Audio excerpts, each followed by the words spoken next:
Hello everybody, welcome back to my legendary Macedon Let's Play for Rome 2. This is part 14. Where we left off in the last video was at the beginning of my turn. I was moving forces towards Trapezos, and I was trying to lure Rhodos out of their settlement, trying to goad them into attacking my city settlement of Ephesus down there at the bottom left corner. There's their fleet that has a blockade. I think in the last video I mistakenly called it an embargo. And a little bit of building action there. So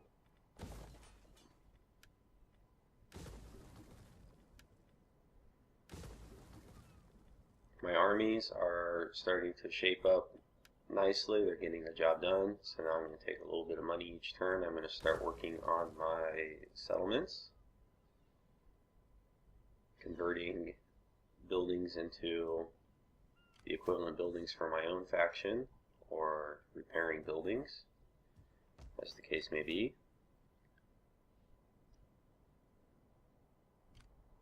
So here I am closing in on Trapezos. And they really like me, and I could probably get trade with them and all sorts of other thingies, but I'm going to declare war because I'd rather just have those two cities, Macedon and Trapezos. And here we go. We'll go ahead and encircle so that I can now bring my other army closer, hopefully within reinforcing range. Try to stack the odds in my favor. Doesn't look like he's close enough though.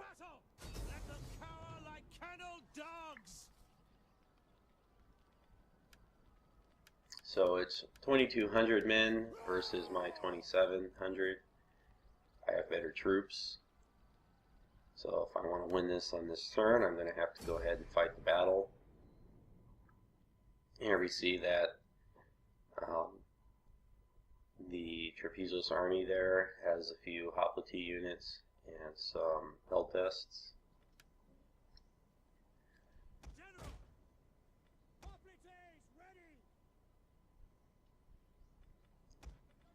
So I'm selecting most of my units to make a stretched out front line of melee.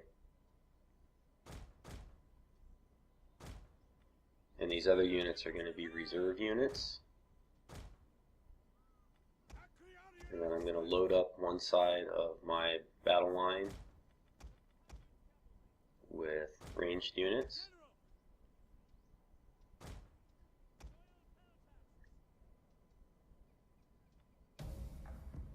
Marching order!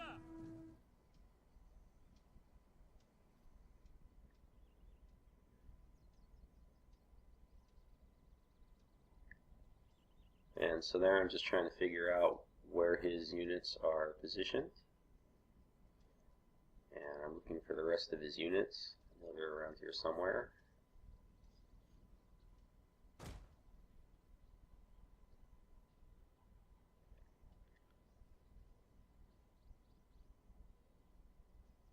So it looks like the best of his units are there in that second line. And he has the slingers deployed out front.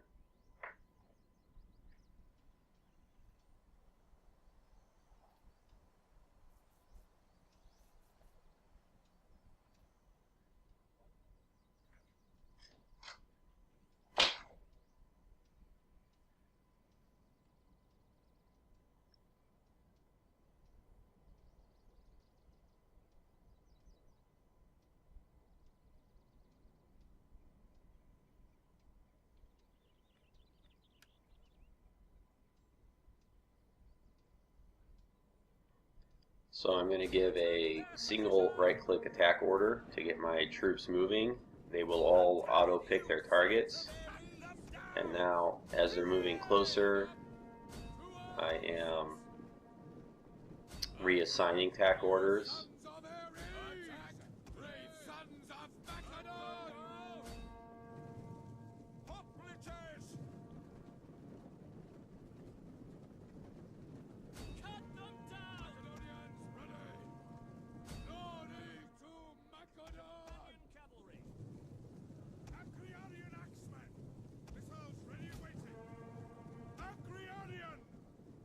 Now you're going to love this.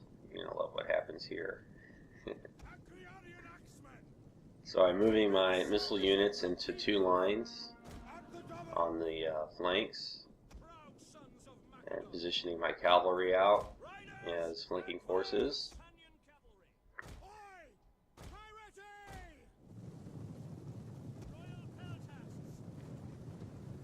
And as I close the gap and start to take missile fire, I'll turn on the run mode for my units, which will make them start running. And looky there, he's got a whole bunch of hidden stuff right in the trees. How cute is that? I almost ran my units right into it.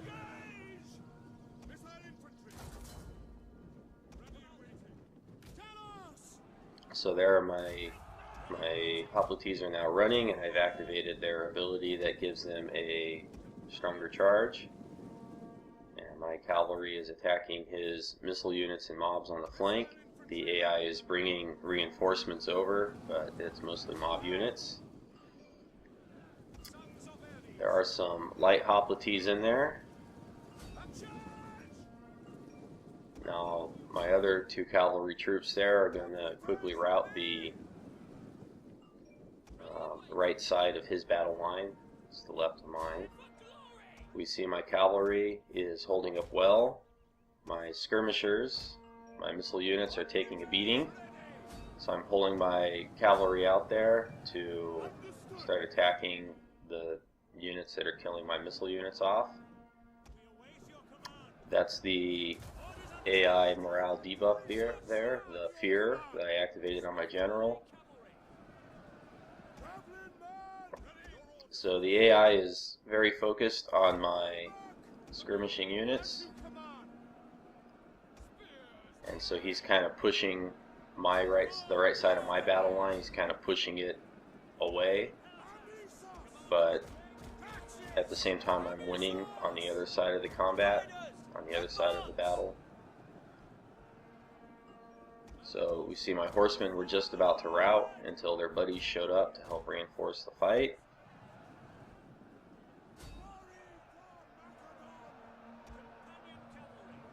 So I'm sending my 2 cavalry units there to attack those other missile units, and now my melee units are spreading out and attacking everything else.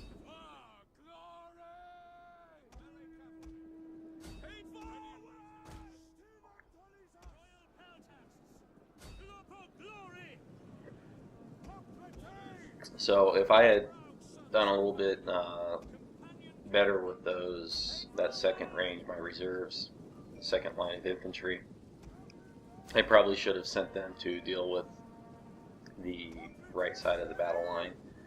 But as we can see here, it doesn't really matter. I've retained all my units.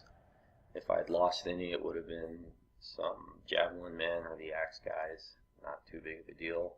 It's okay for me if I lose them. I'm more concerned with the cavalry and hoplite units.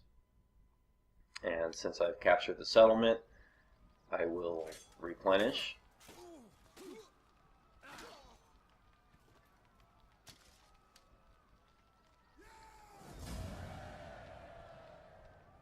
So there we go. Trapezos has 1 settlement left. They've got some forces there. It looks like 2 armies. One might be a full stack.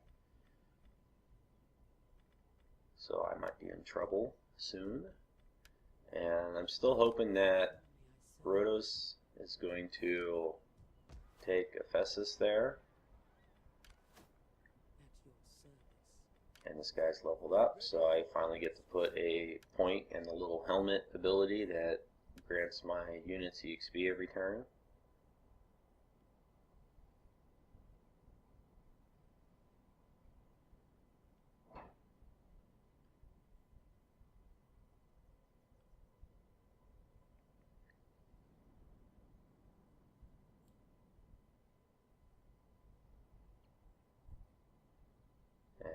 Looks like we had a slight interruption.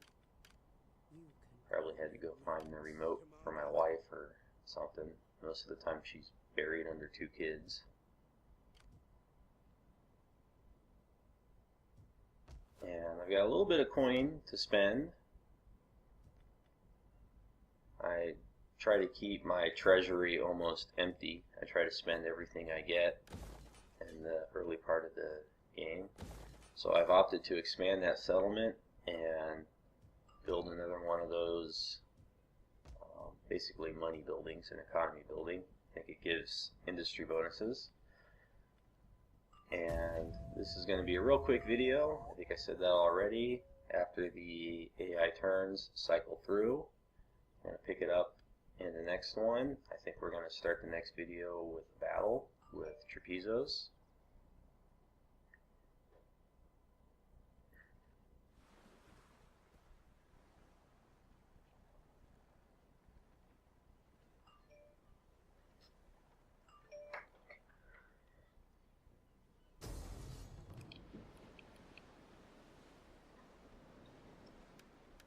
Nope, we see Rhodos has finally attacked Ephesus, which is good because on the next turn I can take it back and destroy that fleet. And now we see Trapezos is coming after me.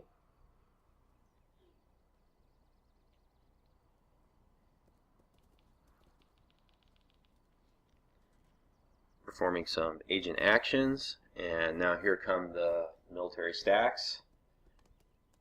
And what am I going to get to fight this battle with? I have somewhat depleted units and a very poor garrison.